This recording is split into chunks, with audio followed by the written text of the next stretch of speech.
Hey everybody, I have a video here for you today. Now, I commented yesterday to somebody that one thing I have definitely learned is you never know what you're going to find. Sometimes it's kind of a simple story, and sometimes you really get surprised. And when I was looking into something last night, a site connected with the Olmecs, I got pretty surprised just by what I have found and the simple fact that this site has not been covered on YouTube yet. So let's go down to Mexico here. This site is called Juxtlahuaca. That is how I'm going to pronounce it. Here is the site, and it's not a pyramid site or a mound site or a city site. It's actually a cave. Let's go take a peek. Now here we are inside the cave, and there was some rock art found in here that people call the oldest cave art in Mesoamerica, and a lot of parts of this story are pretty confusing.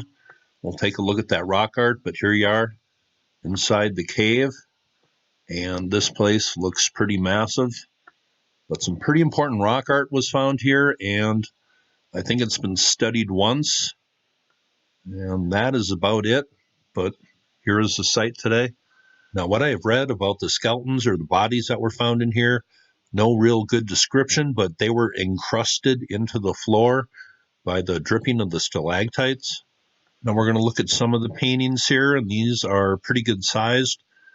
And these were studied in 1967. And here is what they call a red jaguar, an important symbol to ancient cultures down here. Here is a large serpent in the wall here. And I don't think any really good dating has been done on this, but from everything they found in here, it seems to be really old. Now, this site is connected to the Olmecs, and here is what they say is somebody pretty important, but do they really have this right? They think this is Olmec Chief or something in that realm.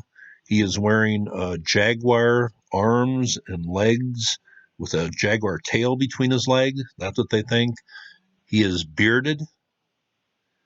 He has a plume on his crown up here, and we'll talk about that in a second.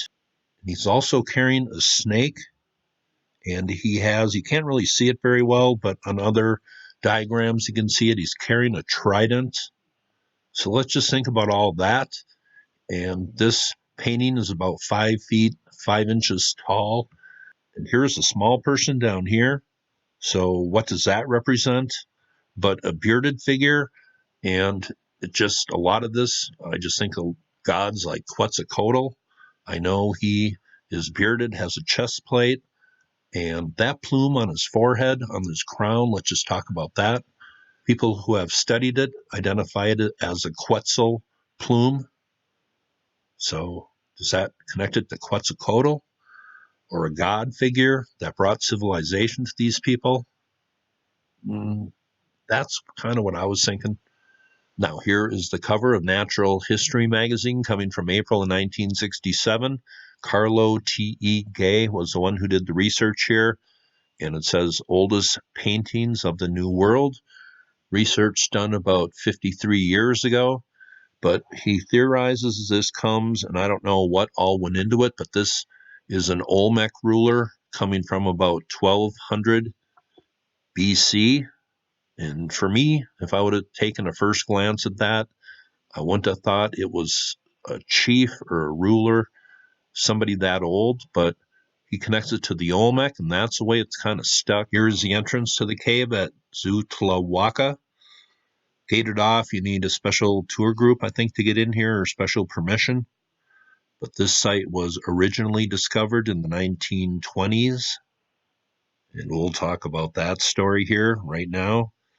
But the research was done here in 1967. Now I was surprised the site has not been covered, but I was way more surprised at this 1920s LA Times headline I found.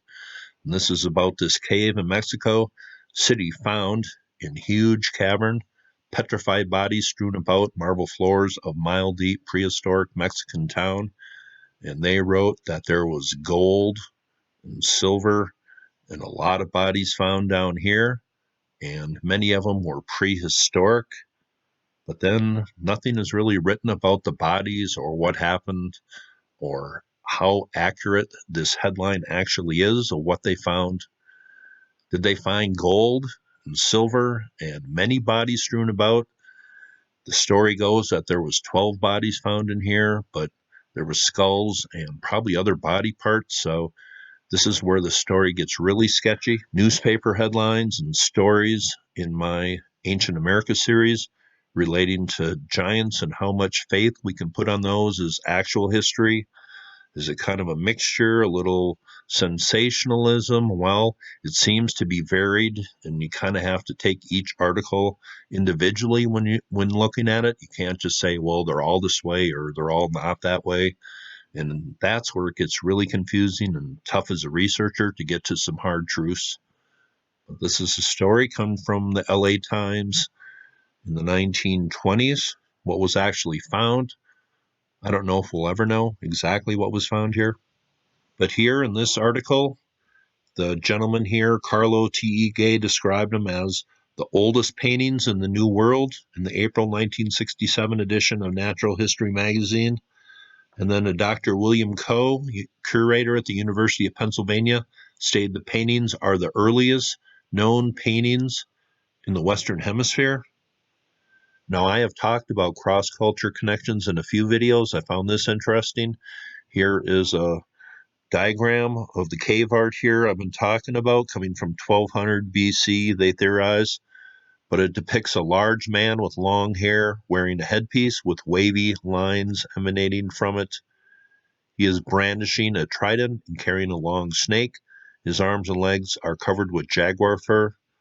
Here's a statue of the Hindu deity Shiva. Long hair, carrying a trident, snakes coiled around the neck, dressed in the skin of a leopard. Long hair, and the celestial river Ganges lands on his matted locks. What does this actually represent symbolically? Jaguar tail, a trident carrying a snake, a plume of a Quetzal on his crown, bearded. I'll leave it up to you in the comments section to add more. But the oldest paintings in the Western Hemisphere, combined with this headline from the LA Times, city found in huge cavern, petrified bodies in gold and silver. You never know what you're going to find. That is my video from the Juxtlahuaca Cave in Mexico, connected to the Olmecs. Do we have that story right? What was actually found? What do those paintings represent? Was there a city with gold and silver? I don't know. Headlines are tough to rely on coming from a long time ago, but they're writing about something. Hope you thought that was interesting. You all have a very nice day.